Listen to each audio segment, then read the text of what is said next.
Divirta-se.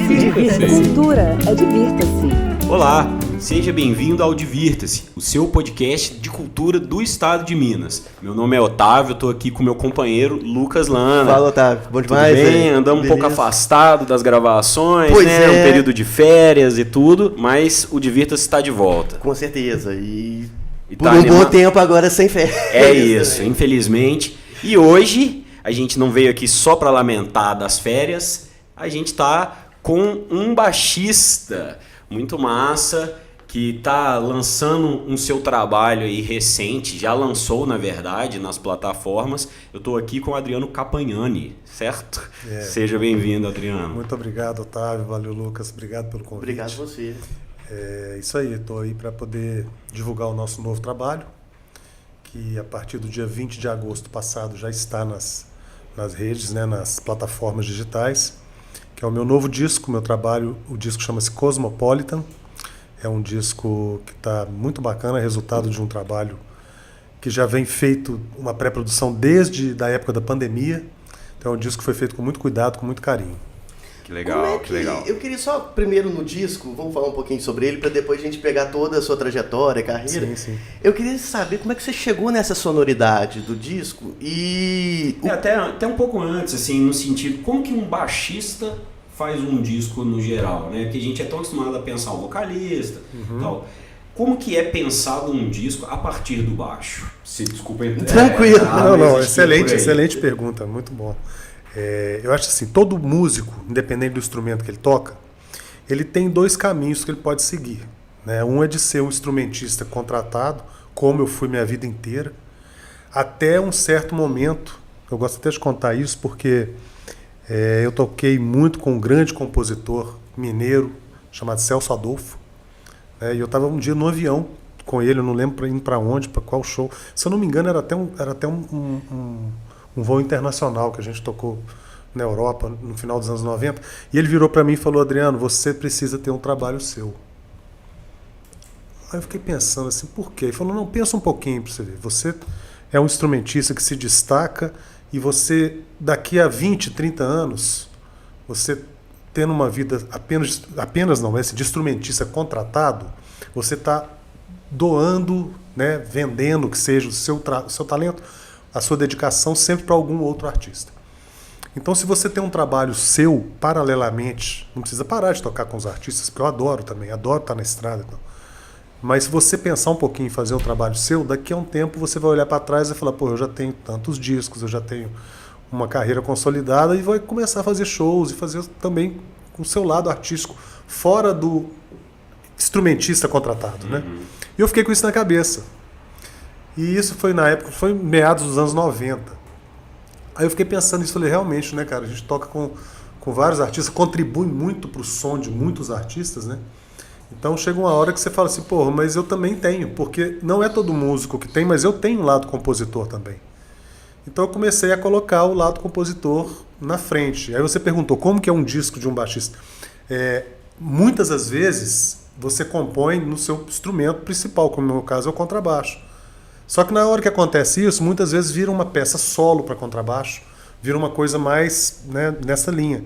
Então eu gosto muito de compor também no violão, na guitarra e às vezes, né, no piano, no teclado, para montar uns voices diferentes, tal, dos acordes. Então esse eu acho que é um lado, eu até falo isso muito nos meus workshops, que os instrumentistas devem dar um pouquinho de prioridade para a sua carreira própria também, independente do estilo. Sabe? Pode ser qualquer estilo. Mas se você tem uma coisa que é o seu nome, que você é o sócio da sua própria empresa, isso no futuro só vai vir te ajudar. As bases e harmonias porque assim, só para contextualizar quem não ouviu, né? O foco ali, a linha principal é a do baixo, né? É um disco instrumental e que o baixo vai desenhando. Assim, é porque isso varia muito com o instrumentista, né? Então, se é um disco de um saxofonista, as melodias vão ser feitas sempre no saxofone. Pois é, sim, o Cosmopolitan, como é um disco de um contrabaixista, tem muitos temas que são feitos com contrabaixo. Né? Exato. E aí, isso que eu queria saber, se a base ali as harmonias de guitarra e tal, ali você que compôs também? Sim, sim. Aliás, esse é um detalhe interessante que tem nesse disco. Esse disco é o primeiro disco que eu toquei praticamente todos os violões e as guitarras também. Que legal. eu chamei o grande músico, o grande guitarrista Felipe Vilas Boas para solos. Então, assim, os coros de improvisação nas músicas que tem guitarra, ele está fazendo solos que eu queria a impressão dele, eu queria a linguagem dele ali. Mas muita coisa é baixo e guitarra junto, né? Tudo que é baixo e guitarra junto eu mesmo gravei.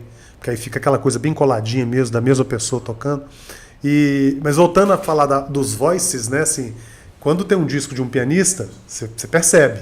Sim. Né? Quando tem um disco de um guitarrista de jazz também, você percebe.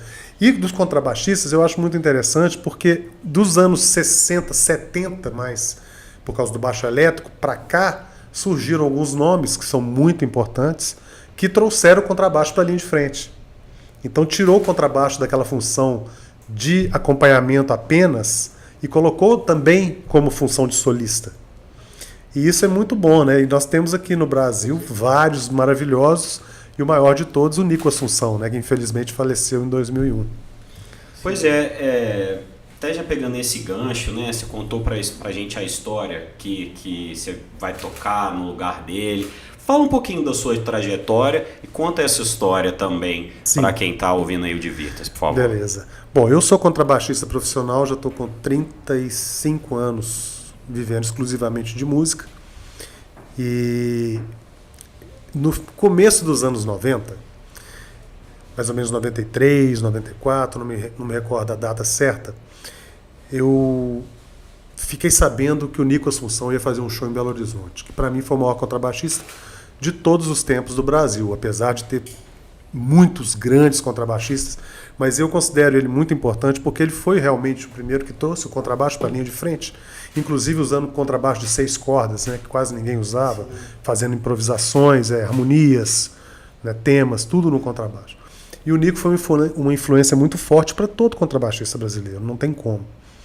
E nesse meados dos anos 90, no começo, teve esse show dele em Belo Horizonte, com o Nelson Faria, grande Nelson Faria, um dos maiores músicos que nós temos no país, guitarrista, e o Lincoln Shabe, que também é um dos meus bateristas prediletos, meu amigo há muitos anos. E eles fizeram um show num lugar que chamava-se Café São Jorge, não sei se vocês lembram, na Savassi ali, tem muito tempo isso. Enfim, eu fiquei sabendo, fui lá, fui na passagem de som, emprestei o meu equipamento, o Nico, houve um problema com o equipamento dele, foi desviado, amplificador, não sei o que, eu levei, emprestei, fui lá, fiquei a tarde inteira vendo a passagem de som. E gravei o show à noite com uma fita cassete, levei um gravadorzinho de fita cassete, gravei esse show. E beleza, esse foi minha gravação de cabeceira durante anos e anos, eu ouvi essa gravação. Cerca de 7 anos depois, 8 anos depois, eles gravaram um disco, que é o disco 3, chama 3. E esse disco, ele começa com Eu Sei Que Vou Te Amar, do Tom Jobim, com um arranjo maravilhoso do Nico, e termina com Vera Cruz, do Milton Nascimento. Só que entre essas duas músicas, são só temas do Nico. Que legal. Então é um disco muito de cabeceira para qualquer baixista. Infelizmente, o Nico gravou esse disco em 2000 e faleceu em 2001, em janeiro de 2001. Ele teve um câncer fulminante e faleceu. E o disco não teve show. O disco foi absolutamente... Ninguém tocou esse disco ao vivo. E o disco, 25 anos depois, hoje ele é cult no mundo inteiro. Se você rodar a Europa, Japão, Estados Unidos, todo mundo conhece o disco, todo mundo é fã do disco.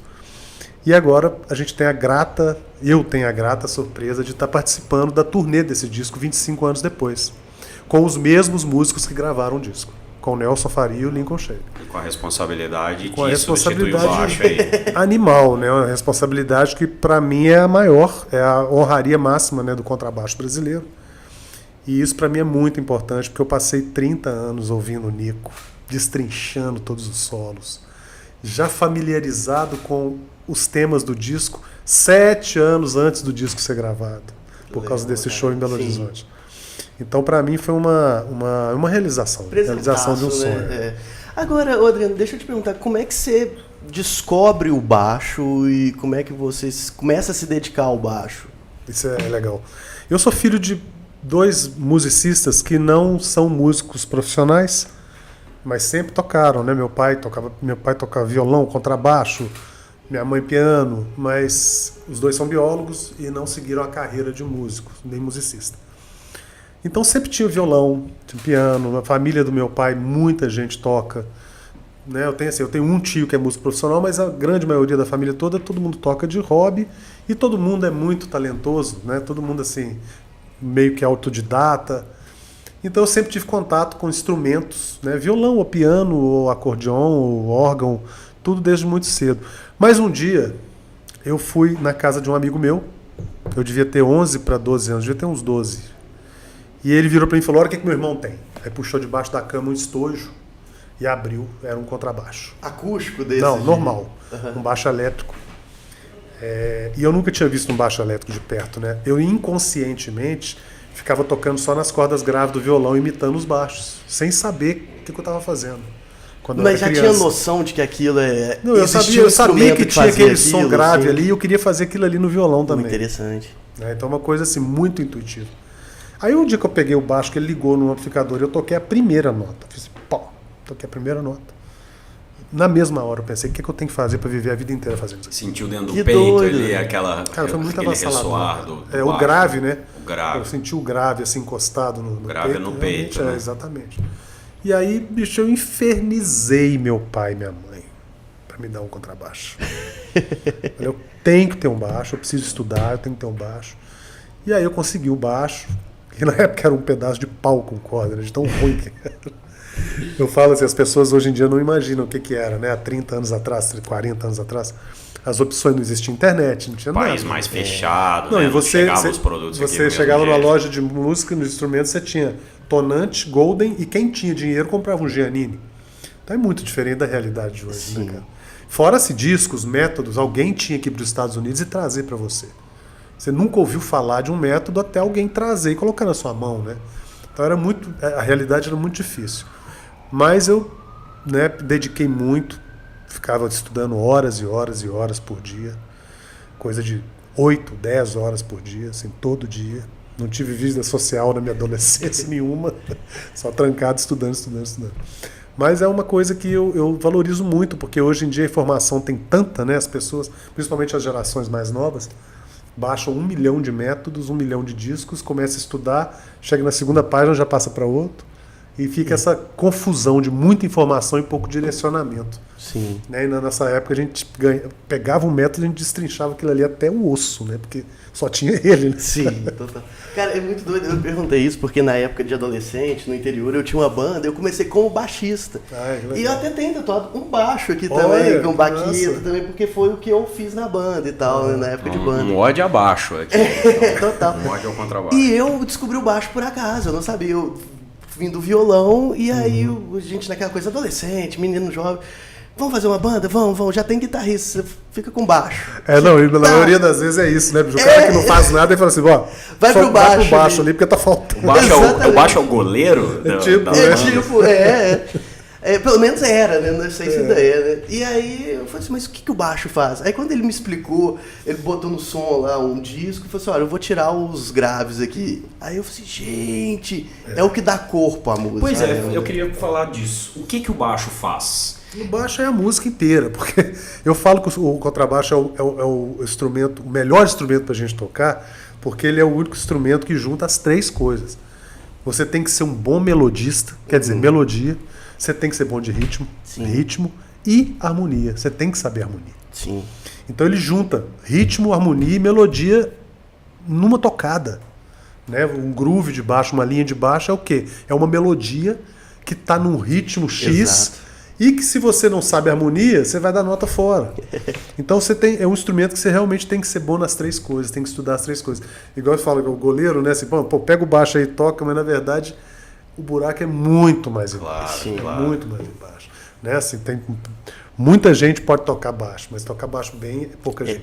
E os que são muito bons baixistas são conhecidos no mundo inteiro. A gente tem um exemplo, por exemplo, do Paul McCartney.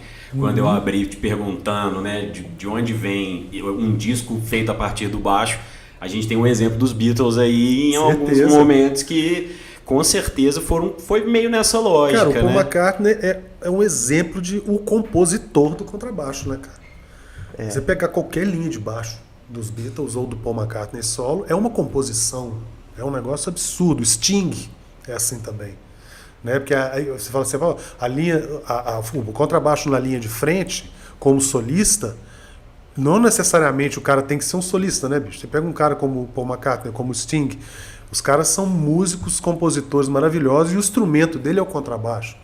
Então, assim, é uma coisa que até né, a pessoa que é mais leiga pode até não entender muito o que está acontecendo, mas é o que você falou, tira o grave pra você ver. Não, Acaba a música. Aí você sente que tem alguma coisa errada. Exatamente, se não tá tocando bem, é muito... O baixista não pode errar. Não pode, você avacalhou a música já. A pessoa pode até não saber que foi o erro do baixista, mas ela percebe que tem alguma coisa grave, mas errada. Ele pode errar mesmo, justamente por causa desses três motivos, né, os três elementos. Porque se ele erra uma nota, ele está errando melodia e harmonia. Tudo. Já joguei muito minha banda na fogueira por errar. Muito. Cara, eu queria que você falasse um pouquinho, então, já que a gente abriu, pelas suas referências, além, né, do Nico Assunção que você citou, sim. Referências internacionais, outras daqui. Você tocou, né, tem tocado ainda com o Beto Guedes e tudo. Sim, claro. Fala um pouco dessas referências, dessa mistura mineira, né, que está presente já nesse último trabalho que você está lançando. Certo. A música mineira, ela é muito rica, né, cara? Então, assim, a gente tem, por exemplo, assim, Toninho Horta. Para mim, o maior harmonizador vivo no mundo. Não bastasse, se você pegar o disco, por exemplo, a página do Relâmpago Elétrico do Beto Guedes, quem está tocando baixo na página do Relâmpago Elétrico é o Toninho Horta. Então você vê assim, é um negócio que foge até dos limites humanos. Você imaginar que um cara que toca violão, guitarra igual o Toninho, toca contrabaixo daquele jeito. Então é uma coisa que a gente não consegue fugir, né? A vivência que a gente tem, graças a Deus, essa vivência da música mineira é uma coisa que só agrega e só nos enriquece. Desculpa te interromper. O próprio Beto, ele gravou baixo num dos discos do Beto Milton gravou também, em vários discos. Inclusive, o disco do Beto que eu mais gosto é o Beto tocando baixo. Que é o Contos da Lua Vaga. Sim. O Beto grava os baixos. Ele grava os baixos. Isso eu não sabia. Maravilhoso. Olha só. Então, assim, isso uma coisa que eu tenho dentro de mim, assim, um orgulho muito grande do Beto sempre me chamar nesses 28 anos que eu toco com ele, mesmo eu tocando com outros artistas, porque um cara do calibre do Beto, que já passou pela fase de ser um contrabaixista lá nos anos 70, 80, sim, daquele nível, ele gostar de mim tocando, para mim é uma honra muito grande. Total. Então, assim, você tem que valorizar muito o que tem de melhor, né? Então, por exemplo, a música mineira para mim é uma coisa que hoje em dia eu considero que é a minha principal influência. Né? Você pediu para citar contrabaixistas americanos maravilhosos para mim que revolucionaram o instrumento. Número 1, Deus na Terra e Jaco Pastorius no céu. Né? O Jaco Pastorius foi o contrabaixista que revolucionou o instrumento. Ele gravou alguns discos com o Weather Report, fez o trabalho solo dele também, mas o cara fez um rebuliço tão grande no contrabaixo elétrico, né? Desde a questão física de arrancar os trastes e só tocar com fretless, sendo que você gasta anos e anos para poder conseguir tocar afinado. O cara estava em excursão com uma banda nos Estados Unidos, entrou numa loja de ferragem, saiu com um alicate e um araldite, arrancou os trastes do baixo no ônibus e já fez o primeiro show e tocando afinado. Então, assim, Pastorius aquele fenômeno, né? O cara morreu com 32 anos de idade, deu tempo de fazer isso tudo. Então, assim, é um absurdo. Pastorius realmente é uma unanimidade quando você fala em contrabaixo elétrico. Depois tem Marcus Miller, que eu adoro. Tem o Alan Caron, que é um baixista canadense também maravilhoso. Tem vários nomes, né, assim, fora do Brasil. E dentro do Brasil a gente tem Arthur Maia, meu finado, saudoso amigo Arthur Maia, Nico Assunção, os dois também, né, já faleceram, infelizmente. Luizão Maia, que tocou com Elis Regina a vida inteira, que foi tio do Arthur Maia, também falecido. Então nós temos muitas referências boas dentro do Brasil e fora do Brasil também. Mas a questão que eu gosto sempre de frisar é que aqui você encontra com Toninho Horta, com Beto Guedes, na fila ali da padaria e tudo. Aí você chega no Japão, as pessoas fazem fila para pegar o autógrafo.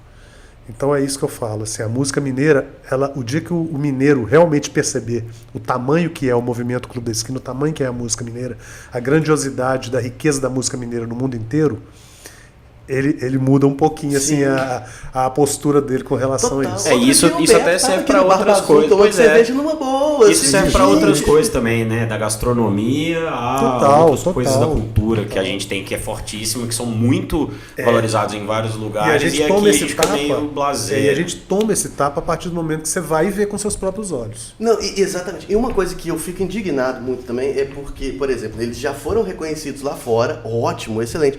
Mas tem muito artista também que precisa do reconhecimento exterior para o público interno virar assim, ele é bom, ele é bom de fato. Isso é um clássico daqui isso também, é a vida até inteira, na literatura, né? O Fernando Sabino teve que ir pro Rio, até Drummond, né? Teve que ir pro Rio para virar uma coisa aqui, né? É muito provinciano ainda, né? Tudo assim. Então a gente... Hoje, com a globalização, com a internet, eu acredito que as coisas mudaram um pouco com relação a isso, né? Hoje você tem acesso, né, cara? Você vê coisas novas todos os dias. Gente lá do interior da Tailândia, do Afeganistão, de Minas Gerais. Então, assim, todo mundo pode colocar o seu material e alguém pode assistir, né? Sim. E isso é uma coisa impensável, né? Então, assim, e isso é muito legal porque tem muita gente boa, né? Demais. E você vê assim, cara, nunca ia aparecer. Antigamente tinha coisa das rádios de onda curta, né? Exatamente. Quem gostava muito de música ficava ouvindo, e eu já ouvi muito relato disso também, né? De tentar... Pega um trechinho que conseguiu sintonizar e às vezes tentava imitar o estilo. Vamos até pegar esse gancho para falar dos seus trabalhos, né? Esse disco que você me falou é o 5º disco. Esse é o meu 5º disco, sendo que é o 4º solo. Conta um pouco dessa trajetória do seu trabalho autoral, dos discos, para a gente poder ter isso registrado. O meu trabalho autoral começou em 96 com o Lizards Trio, que foi um trio que eu tive com o meu grande querido amigo, super guitarrista, Augusto Renó, do Sagrado Coração da Terra, e o meu irmão André Campagnani na bateria. Nós fizemos alguns shows e gravamos um disco pelo selo do Marcos Viana, Sonhos e Sons. Esse disco ele é muito difícil de encontrar. Ele foi lançado no ano 2001, na verdade. 2001 ele foi para as lojas. E ali começou o laboratório de composição, né? De processo de colocar, realmente gravar coisas que a gente compunha, independente, igual eu falei antes, da vida de instrumentista contratado. Todo mundo acompanha artistas, todo mundo continua acompanhando artistas, mas fazendo isso.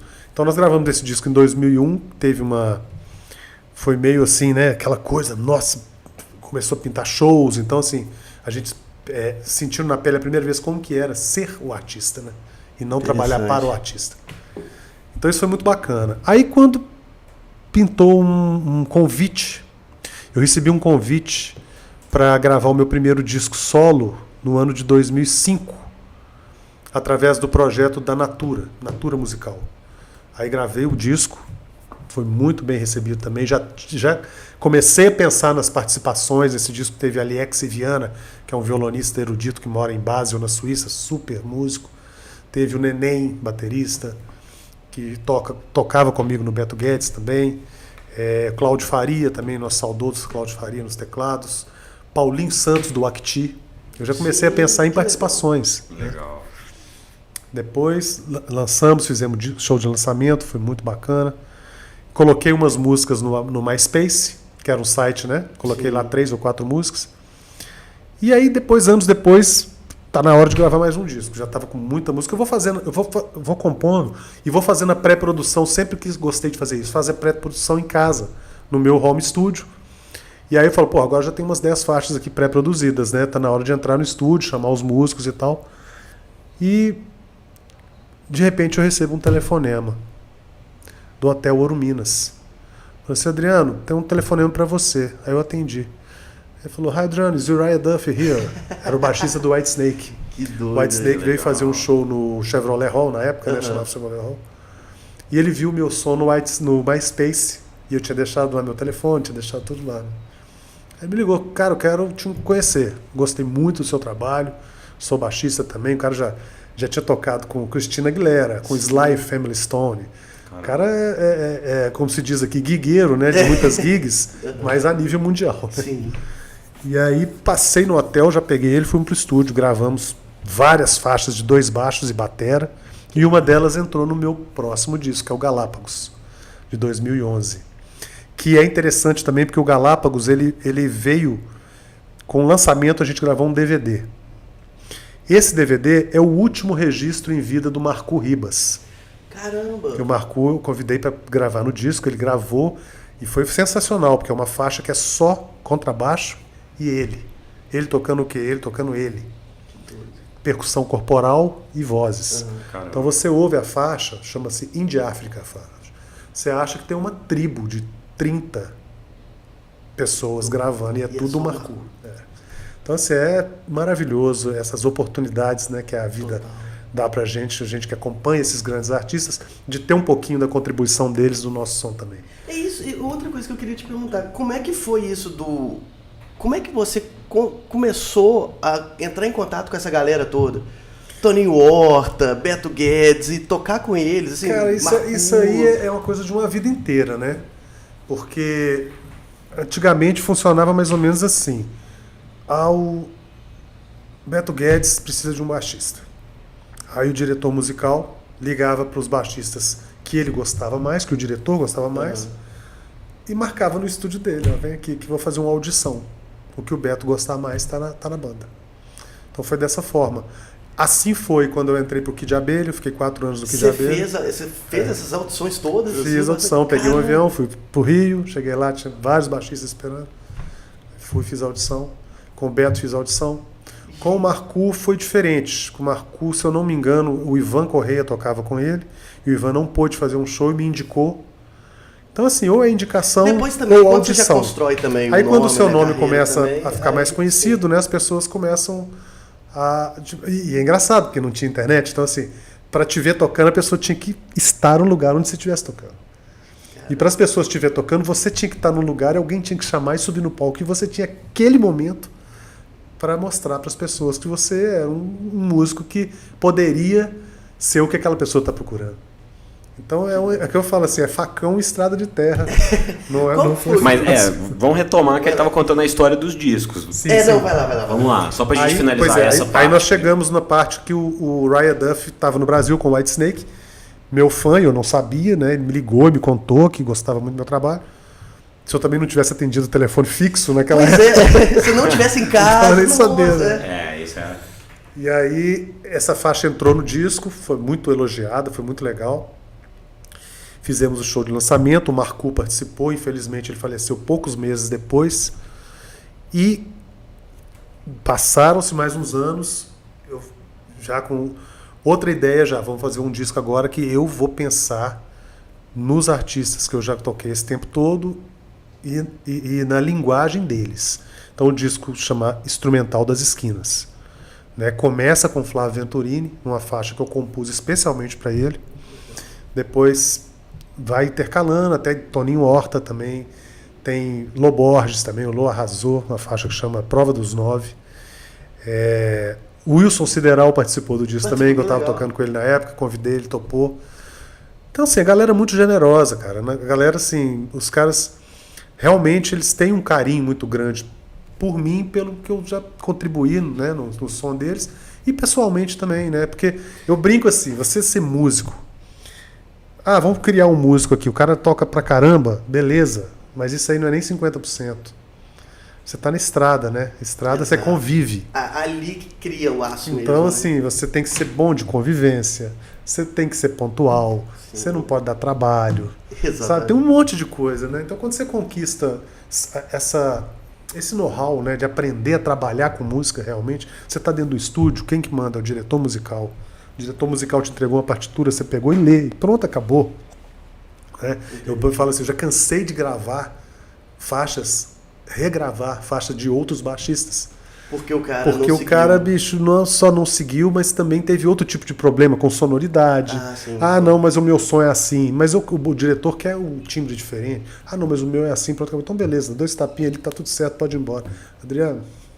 Quando acontece isso, aí acredita quem? O que for ficar. Que entrar, né? O que entrar. Mas eu até queria perguntar isso, porque a gente essa parte toda vem um pouco do jazz, né? Vocês têm um pouco essa sonoridade, né? Você citou aí Beto Guedes, bebe do jazz. E no jazz a gente é acostumado a falar dessa coisa da improvisação, de um certo freestyle, às vezes, especialmente nos shows, principalmente, acredito eu.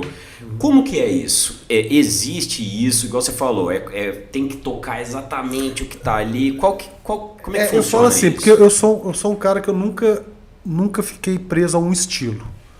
Eu gosto, a graça para mim de ser o músico contratado, né, entre aspas, assim, o instrumentista, é você tocar um dia música cubana, outro dia você tocar música, né, jazz, outro dia você tocar samba. Então, assim, para mim, a música é um negócio tão amplo, tão vasto, que eu acho muito desperdício a pessoa entrar para um estilo e ficar naquele estilo a vida inteira, independente de qual seja. Então, nesse leque muito aberto de vários estilos, a gente tem situações que é exatamente o que você falou. A exposição do tema e depois é coros de improvisação. Improvisação, bicho, cada dia você vai mandar um diferente, não tem jeito. Isso é o jazz, isso é a linguagem do jazz. Né? Agora, quando você está no estúdio gravando, às vezes, uma música pop, ou uma música que não segue essa linha de improvisação, você vai fazer o quê? Você vai tocar o que a música pede. E é isso, eu falo que duas coisas que derrubam o músico profissional. É a administração do ego, porque a partir do momento, não estou falando de ego só de pessoa, não. Sim, não, eu não fico em hotel 4 estrelas, não é isso não. Fazer muita coisa eu falo assim, você ter a administração do seu ego, de chegar no seu estúdio ali, você está, um servo, você está servindo, prestando um serviço. Então, qual que é a base hierárquica? É o produtor musical, o diretor musical. Ele te entregou uma partitura que está escrito ali, você vai tocar o que está escrito ali. Exato. Se ele virar para você e falar, Adriano, agora eu quero a sua assinatura aqui nessa parte. E isso acontece? Isso é comum? Isso acontece muito. Aliás, isso é o que a gente passa a vida inteira querendo trazer para a sua sonoridade. Que é o cara ouvir duas notas e falar que esse aqui é o fulano. Exatamente. E você é chamado muitas vezes, eu vou te falar que 80% das vezes que me chamam para estúdio é porque querem minha assinatura.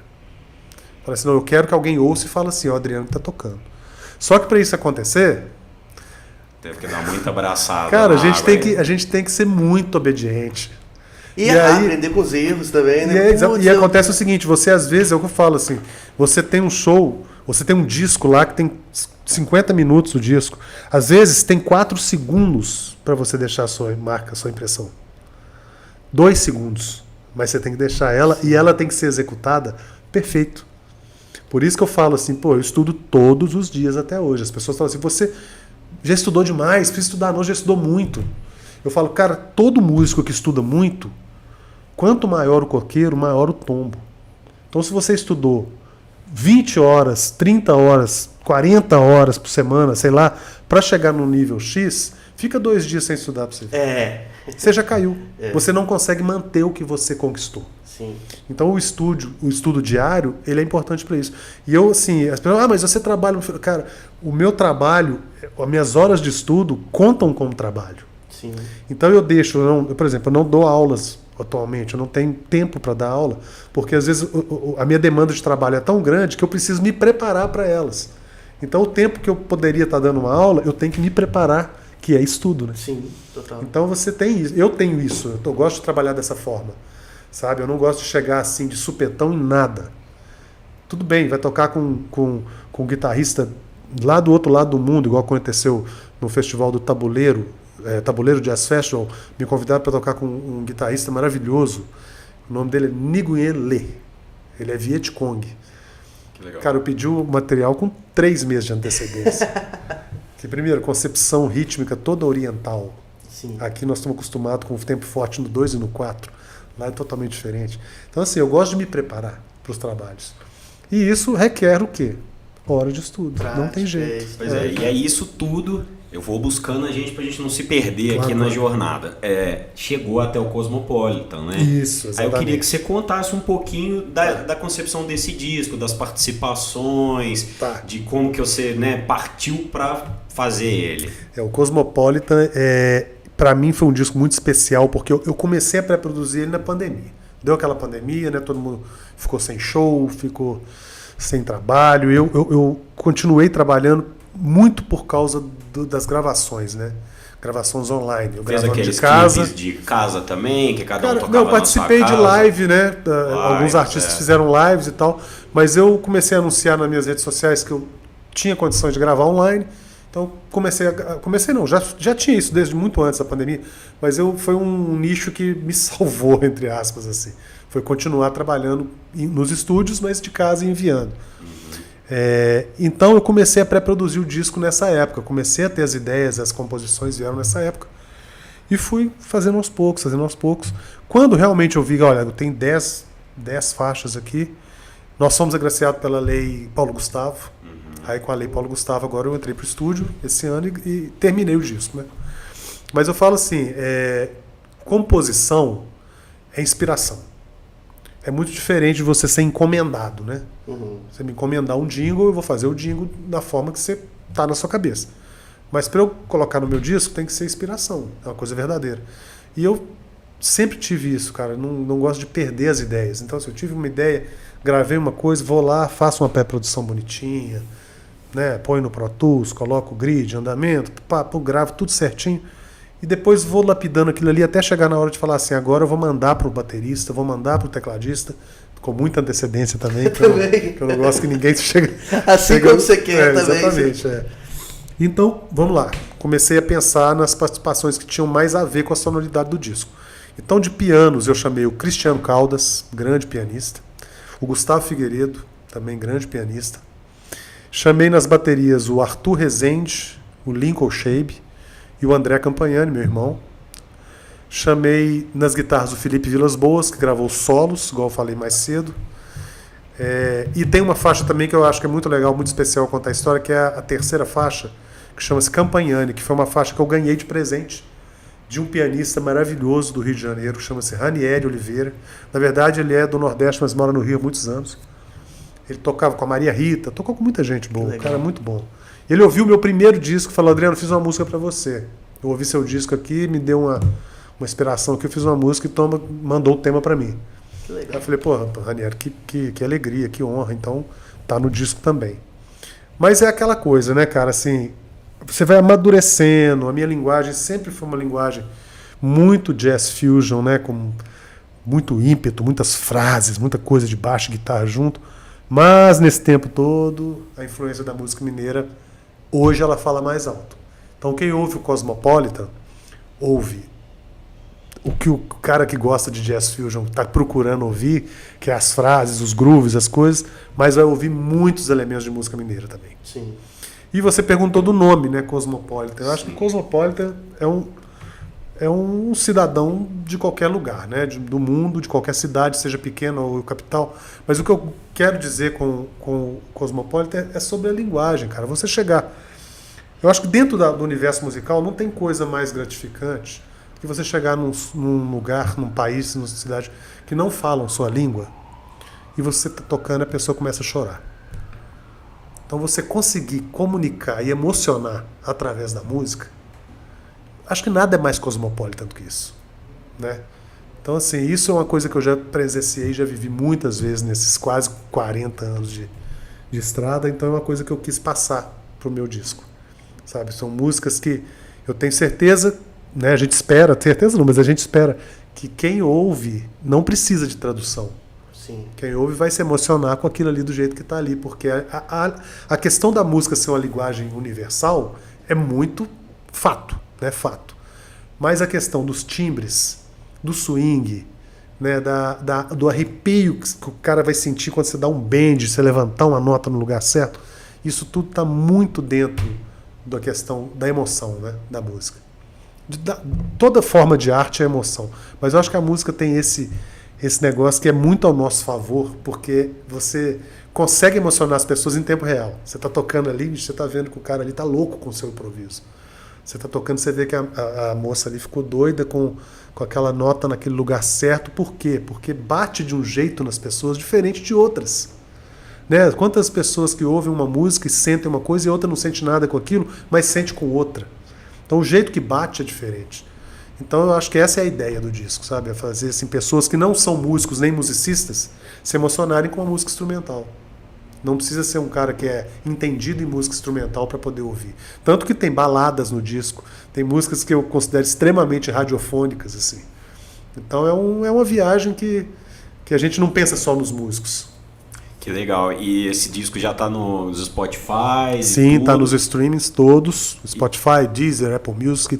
E quais vão ser os próximos passos aí em termos de show? O que você já pode falar pra gente? Porque tá bem recente mesmo, né? Mas conta aí pra gente, assim, pelo menos o que você tá pretendendo de lançamento. Eu combinei com nossos produtores, né? Assim, porque a gente tem pessoas, né, que fazem as coisas todas. Um para projeto, um para divulgação. E eu combinei com eles o seguinte, que a gente não faria show de lançamento. Porque eu queria que as pessoas ficassem com muita vontade de ouvir aquilo ao vivo. Ouvisse o disco e falasse, cara, eu quero ver isso ao vivo. Aí então a gente falou, então vamos. E como eu estou trabalhando assim, surrealmente muito, não paro. Então assim, tem muito show, muita gravação. Eu falei, cara, vamos deixar esse show para o ano que vem, porque dá tempo de eu pensar uma coisa legal, da gente pensar um teatro bacana para fazer e tal. O próprio público assimilar, ouvir. Assimilar, exatamente. Mas aí o negócio foi pro mundo, cara. Já começou a aparecer N propostas. Não tem como. Então, assim, eu vou pedir para quem tiver interesse seguir minhas redes sociais, né? Adriano Campagnani, pronuncia-se Campagnani, mas escreve Campagnani, G-mudo, N-A-N-I. Tanto no Instagram quanto no Facebook, todas as redes sociais. Segue a gente. Eu boto lá as informações certinhas de quando vai ter show, porque a princípio já tem um festival de jazz agora em outubro, em Ouro Preto, que está fechando comigo, só ainda não bati o martelo na data. Legal. Então, assim, provavelmente esse vai ser o primeiro show do Cosmopolitan. Que legal. Será em Ouro Preto. Mas até o fim do ano eu tenho certeza que vai aparecer mais coisa e eu vou divulgar tudo nas redes. Boa. Cara, eu tenho uma última pergunta, só pra gente encerrar. O que você diria para uma pessoa igual o Lucas, que foi ter uma banda, que tá ali e que caiu um baixo na mão dele? Qual é a sua sugestão principal, né? A sua dica para um baixista iniciante? Bom, primeiro é tirar qualquer estigma, né? Exato. Totalmente. Tirar qualquer estigma. O baixo é um instrumento qualquer? Não é. O baixo é um instrumento muito especial.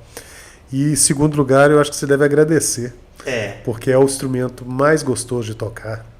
É um instrumento que ele, igual eu falei, né, assim, antes da gente fazer a entrevista, eu falei, ele é rítmico, melódico e harmônico.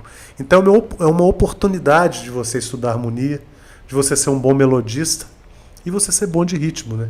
Sim. E pesquisa, né, cara? Eu acho que assim, é uma coisa que eu falo para todo mundo, porque às vezes o cara estuda muito, mas a pesquisa sobre um certo tipo de som ou sobre um artista em específico, ela é muito importante. Porque se você foi convidado para tocar com um artista da música mineira, por exemplo, e você só tem costume de tocar música americana, então dá uma pesquisada, tanto na sonoridade, tanto na forma de condução, de conduzir, sabe? O que o artista quer ouvir, o que ele espera. Porque a gente, na verdade, a nossa profissão de músico contratado, ela nada mais é do que resolver problema. Né? Você tem um problema, qual que é o problema? O artista não está gostando daquilo ali. Então tem que chamar um cara que vai resolver aquilo. Então se você está ali com a concepção do que o cara principal, né, o artista que você está acompanhando, espera de um músico, você já garantiu sua vaga a vida inteira. Total. Então essa não deixar de ouvir, os ouvidos têm que ficar sempre abertos, mente e ouvidos abertos para todos os estilos e focar naquilo que você vai trabalhar, né? No convite que você recebeu ou na banda que você está montando, né? Você ter propriedade para falar sobre aquele estilo, propriedade para poder tocar aquilo da forma que é a forma, né, que vem, porque nada no mundo é criado agora, né, gente? É muito reciclado, as coisas são muito antigas. Eu costumo de dar um exemplo que igual na França, se você vai abrir uma padaria, aí você precisa do alvará da prefeitura. Aí você vai tirar o alvará da prefeitura, você chega lá na prefeitura para tirar o alvará da sua padaria, resolvi montar uma padaria. A primeira coisa que eles perguntam é assim, há quantas gerações sua família faz pão? Sua família faz pão há quantas gerações? Se você vira e fala assim, não, eu estou começando agora, pum, negado. Sabe? Então essa coisa de pesquisar, de saber o que você vai fazer. E não é porque os franceses são chatos, né? Não, porque tem uma tradição a ser respeitada. É uma coisa de excelência, né, cara? A excelência, ela demanda tempo. Eu falo assim, na vida não dá tempo da gente ser bom em duas coisas, não. A gente tem que estudar, e a gente tem que estudar muito, né, cara? Sim. Então isso é uma dica que eu dou, assim, bicho, estudar muito, quanto mais estudar, melhor. E às vezes também as pessoas falam assim, mas estudar o quê? Fala assim, olha, música é infinito, assunto não acaba. Mas se você dividir seu tempo em 3 de estudo, independente se é 2 horas ou meia hora, divide em 3. Primeiro, aquecimento, que você tem que desenvolver técnica para aquecer. Depois do estudo técnico, absorção de uma coisa que você ainda não sabe. E a terceira parte, aplicação daquilo que você acabou de aprender. Se você faz isso, meu amigo, não tem erro. Com certeza. É o verdadeiro ode ao baixo, esse episódio do Divirta-se. Falando sério, muito legal. Mas eu tô falando isso para qualquer tipo de instrumento. Não, mas eu tô falando também porque a gente acho que nunca se aprofundou tanto em um instrumento aqui, pelo menos nessa nova temporada que a gente tá junto aqui. Que legal. A gente já falou com músicos de diversos estilos, de Flávio Venturini, Abenegão e tal. E a gente tem agora uma oportunidade de pegar um instrumento profundamente. Então, que legal. Fico se feliz. você gosta de baixo, né, e tá vendo aqui, espero que tenha gostado tanto quanto a gente. E agora te deixar um espacinho aí para as palavras finais, que você já falou suas redes sociais, mas fica à vontade. Bom, primeiro eu queria agradecer o convite, cara, fiquei muito honrado, muito feliz. E para quem está assistindo, né, quiser assim se aprofundar um pouquinho mais no contrabaixo, além de nos seguir, né, nas redes sociais, fiquem à vontade para mandar um direct. Eu sempre procuro responder os fãs, os interessados, os entusiastas, assim.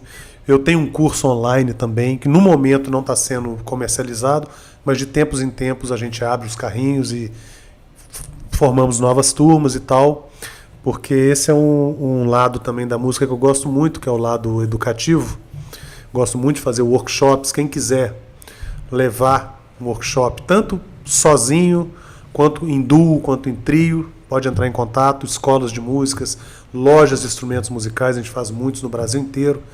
Quem quiser aproveitar que eu vou estar em alguma cidade tocando com algum artista, quiser contratar um workshop também, uma palestra, uma consultoria, só chamar a gente lá, Adriano Campagnani, no Instagram, no Facebook, enfim, Twitter, todas as redes, só mandar um direct pra gente. Legal demais. É isso, né, Lucas? Vamos liberar o Adriano para trabalhar. Saímos mais um pouquinho mais especialistas embaixo aqui. Sim, espero que você que esteja nos assistindo tenha gostado. Não esqueça de deixar o seu like, deixar um comentário, uma pergunta para o Adriano. A gente, quem sabe, pode repassar. Ele vai estar de olho também, né, lá no nosso YouTube aqui do Portal AI. E para outras coisas relacionadas à arte, a gente tem falado de cinema, a gente já falou de literatura. Então o Divirta-se vem para trazer tudo que é possível, como disse o Adriano, da arte que nos emociona, que nos faz sentir aqui dentro, não só nessa coisa um pouco impessoal das redes sociais e das redes digitais aí. Então, para mais notícias do Brasil e do mundo, em.com.br, e vamos ficando por aqui. Até a próxima. Obrigado, Adriano. Valeu demais. Obrigado, Lucas. Até a próxima aí. Divirta-se. Cultura é divirta-se.